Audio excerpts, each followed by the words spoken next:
Selamat berjumpa kembali. Pembelajaran kita kali ini tentang reaksi pembatas, lanjutan dari stoikiometri.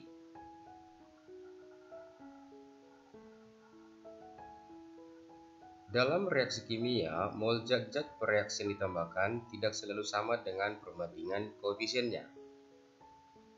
Jadi, hal ini dapat menyebabkan adanya reaksi yang akan habis. Kita sebut nanti namanya reaksi pembatas. Reaksi pembatas adalah reaksi yang terdapat dalam jumlah yang relatif kecil. Reaksi pembatas akan habis bereaksi dan reaksi yang lain akan bersisa. Reaksi pembatas kita tentukan dengan cara membagikan mol dengan koefisiennya. Jadi kalau kita bagikan nanti mol dengan koefisiennya, kita peroleh nilainya yang terkecil, maka kita sebut namanya reaksi pembatas. Reaksi pembatas ini disebut juga reaksi yang habis. Reaksi ini kita gunakan sebagai patokan atau dasar dalam menentukan mol zat lain atau yang ditanya. Langkah perhitungan kimia dalam soal-soal yang mengandung reaksi pembatas. Yang pertama, kita setarakan reaksinya, kemudian kita hitung mol zat yang diketahui menggunakan rumus mol di pembelajaran sebelumnya. Kemudian kita menentukan reaksi pembatas dengan cara membagikan mol per koefisien yang terkecil, kemudian membuat MBS. M itu mula-mula, B-nya bereaksi, dan S-nya sisa. Ingat bahwa mula-mula dikurang bereaksi sama dengan sisa. Yang berikutnya menentukan mol zat yang ditanya. Nah, ingat di posisi bereaksi atau B itu selalu berlaku perbandingan koefisien, berarti perbandingan mol. Kemudian yang keenam, mengubah mol sesuai dengan data yang ditanya.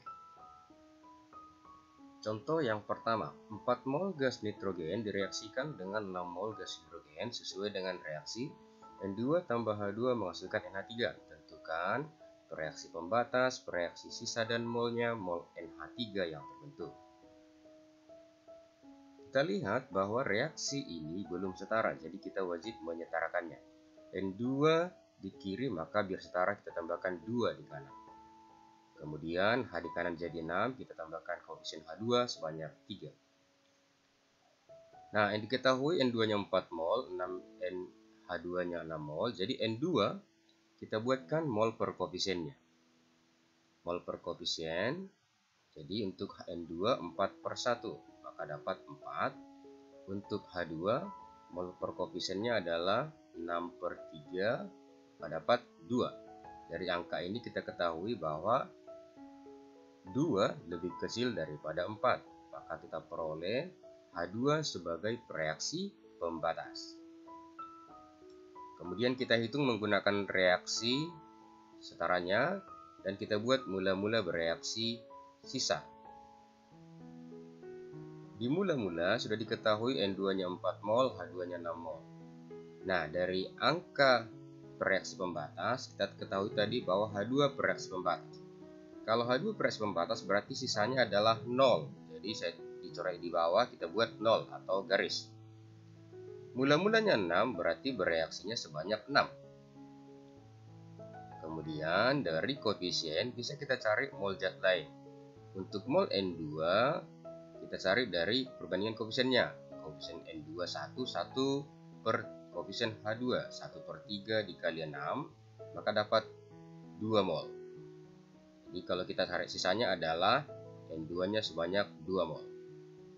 Untuk NH3 sesuai koefisien maka 2 per 3 dikali 6. Koefisien yang ditanya per koefisien diketahui berarti 2 per 3 dikali 6 sama dengan 4 mol. Maka NH3 dapatnya 4 mol.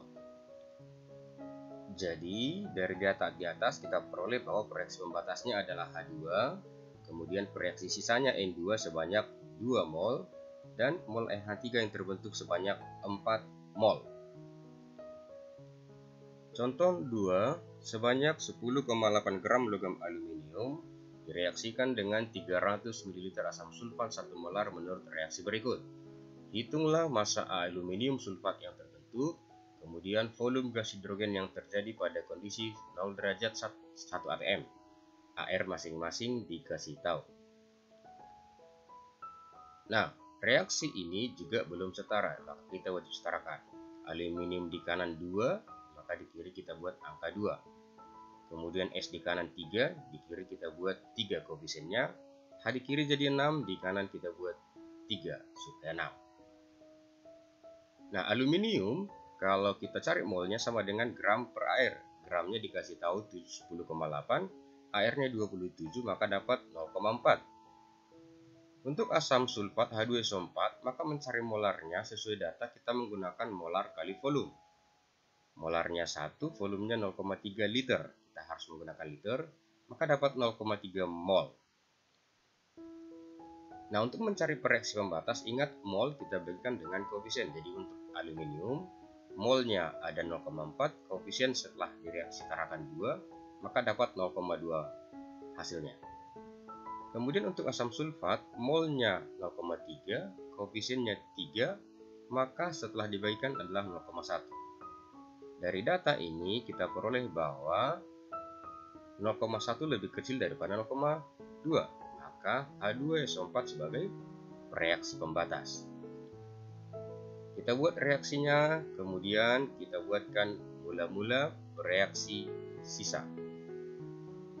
Di mula-mula di dalam soal sudah diketahui aluminiumnya 0,4 setelah kita cari dari gram per airnya tadi, asam sulfatnya 0,3 mol setelah kita cari M kali V. Nah, dari data reaksi pembatas kita ketahui bahwa asam sulfat sebagai pembatas berarti yang habis. Mula-mulanya 0,3 berarti bereaksi juga 0,3 mol. Data ini digunakan untuk mencari data yang lain atau mol yang lain. Nah, aluminiumnya kita cari dari 2/3 dikali 0,3, maka dapat 0,2 mol sesuai koefisien. Sisanya kalau kita cari 0,2 mol.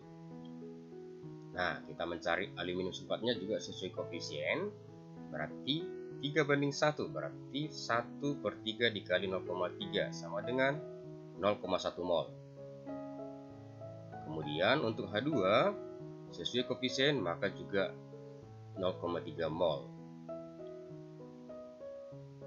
Kemudian kita cari bahwa aluminium sulfatnya 0,1 mol. Kalau kita mencari gramnya berarti mol sama dengan gram per mr.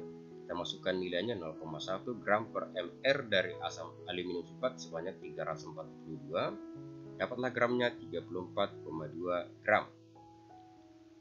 Kemudian kalau kita mencari volume H2 yang diketahui 0,3 mol, maka mol sama dengan volume per 22,4, dapatlah 0,3 sama dengan volume per 22,4, maka volume H2 sama dengan 6,72 liter.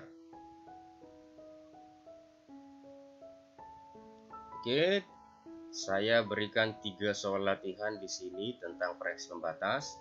Silakan coba dijawab, kemudian berikan jawaban kalian di kolom komentar. Oke, terima kasih. Kiranya video ini bermanfaat. Jangan lupa di like, komen, dan subscribe. Sampai jumpa di video pembelajaran berikutnya. Terima kasih.